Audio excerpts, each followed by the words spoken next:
Welcome back to part two. In part two, we are going to look at where I am and what I'm building. This will tell you what are the opportunities out there and how to go grab them, how to not miss them, and how to filter out the other opportunities from the right opportunity that is meant for you. So let's dive in. And if you have not seen part one, please go see part one, where we are talking about how to understand deeply about yourself, how to understand your North Star, how to understand where you want to be in 5 years' time, how to understand, therefore, what are the things that you need to do now. So that is what we covered in part one. If you have not seen it, go. This is the link given here. Go, please watch it. It will help you very, very much. And that would also form a foundation for part two and the part three, which is going to come. Let's jump into part two. In part two, the part two is all about figuring out which opportunities are out there and ensuring that you don't miss the right opportunities for you and at the same time filtering out whatever is not a right fit for you. Question number one in part two, question number 8 in the overall series is this. Are there opportunities, are there positions, are there roles, even within the current organization? You don't have to jump organization for that, which might be a better fit for you. How do you find out? By talking to people. Ask yourself, are there positions that you think you can do in your sleep? Okay, that you are a better fit than somebody who's already doing the role. And if you are talking to people, if you are looking at what is happening, if you're part of cross-functional teams, you would have this feeling that, yes, I can do this role. Yes, he's doing a good job, but maybe I can do even better job. All of that you have been thinking, all of that you have been feeling. And now is the time to actually experiment.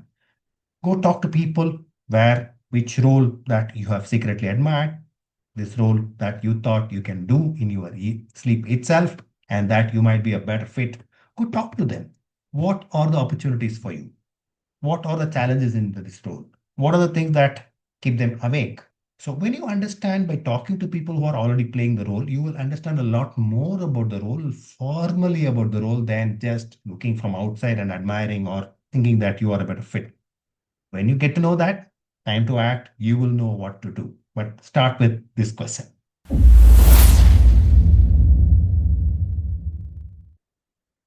Question number 9. Which opportunities, which responsibilities that you can put your hands up? Okay, it's an important question. There are always projects, there are always responsibilities going around in most of the organizations. Some organizations have clear understanding of who fits that role. And sometimes, even in the organization which know clearly the kind of complexity that the projects come with, they are not very, very sure. They would want people to put up their hands. And many times, people are already bogged with their responsibilities, current responsibilities. So, a lot of times, people fear that if they take more responsibility, it will stretch them thin. And hence, it's a tug of war between how much I can take on my plate and how much I can actually do. That is where organizations sometimes end up forcing people to take more responsibilities. People don't like it. Hence, they actually would love when somebody puts up their hands. So check out what are the opportunities out there, what are the roles out there, what are the responsibilities out there, what are the projects, new projects going on for which I can put my hands up. So go talk to your boss, talk to your boss's boss, talk to your boss's friends, colleagues at the same level of as your boss are, and figure out are there projects for which they want people, they have just started scouting for people for which you can put your hands on, even if you are not a natural immediate choice. A lot of times that doubles your exposure, triples your exposure. It tells you what are the things which are happening, which you have not even dreamt of. But putting up your hands, even if you feel like a fraud in the first place, is the first step towards gaining that exposure. Go ahead to that.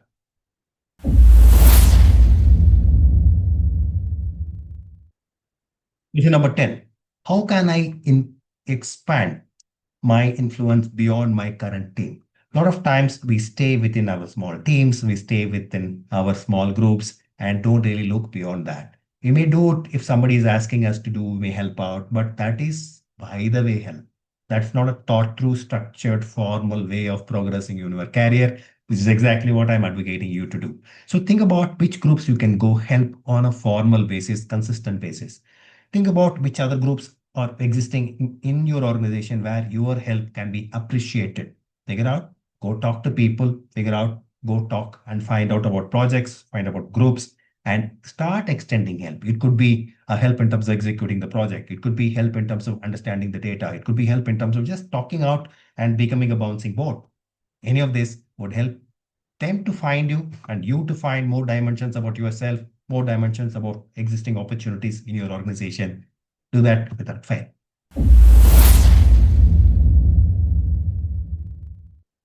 Question number 11 is all about how can you better make a stronger personal brand?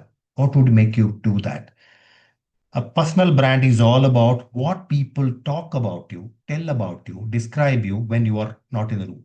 Okay. So how would people describe you behind your back without you knowing about it? Get feedback from your friends. How are they describing? Get feedback from friends in terms of for what kind of projects you are assigned, what kind of thing you are asked for help. And you can ask people what are the nicknames that you are given, what are the things that they talk about when you are not in the room. It's not very easy to get the feedback, but not very difficult either if you have enough friends in the organization. Get that feedback and think deeply about what are the three descriptors that you would want to be described by, and look at the gap between what you want to be known for and what you are actually currently known for. And what is it that you need to do to bridge the gap? What kind of projects you need to put your hands on? What kind of exertion of influence you need to do to bridge the gap? What kind of skills you need to acquire to bridge the gap? Think deeply about it, start executing, start bridging the gap, and you will become a much better personal brand. And people would start describing exactly on those axes and the dimensions that you want you to be described by.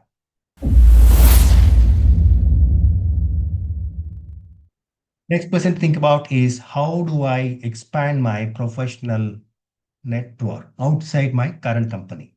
If 90% of all your network is living in your current company, you have a problem. You need to have people outside your company to guide you. What do? You need to join industry bodies. You need to join LinkedIn if you're not already on that. You need to be forming professional relationships with people who can guide you in the industry and in the cutting edge of other industries which form the continuum with your current industry. Because 5 years down the line, you don't know where you will end up with. Maybe you will be in your industry, maybe you will be in a completely different industry, which is cutting edge of your current industry. But you need to start working on that now. So talk to somebody who's outside your industry every single month, at least one person to catch and talk to. You can catch them on LinkedIn very easily. You can catch them very easily on industry body meetings. But catch people, form relationships, find somebody who can teach you, find somebody who will give you some interesting facets of what the industry is, what the trends are, but catch them, form professional relationship starting today. Question number 14, most important question to my mind. What part of my job is interesting for me? And what part of my job is draining? Very important to understand both of this. The part of the job which is interesting for you is the part which gives you the energy. The part of the job which is draining is the part which is taking out energy. When you understand both of these facets, you should move towards a place where you do a lot more of what is interesting for you and a lot less of what is draining you. And when you strike this balance, life becomes beautiful and you get abundant energy from simply because you are doing a lot more of what you love to do and you are doing as little possible as of what is draining you. But you need to start figuring out first before executing it.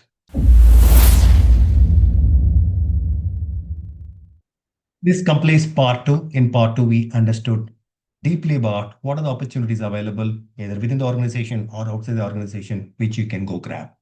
And along with part one, which we finished earlier, where you understood deeply about yourself, when you understand what kind of opportunities are available in your organization, what kind of opportunities that you need to put up your hands up for, what kind of opportunities, what kind of skills you need to improve on to go grab those opportunities, you would be in a position to understand where you want to go and what skills you need, what skills you are polishing on, what skills you are upgrading on, so that we are ready to move to part number 3.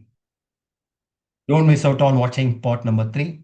If you have not watched part number 1 till now, please do watch it because part number 1 is all about foundational understanding of what you are and deep understanding of what your strengths are, what you bring to the table. Part two is all about what we just concluded, is all about what opportunities are available and therefore what kind of skills that you need to polish on, what kind of strengths you need to bring to the table, for what reason, and how to do that. Part three is all about how you navigate your next steps.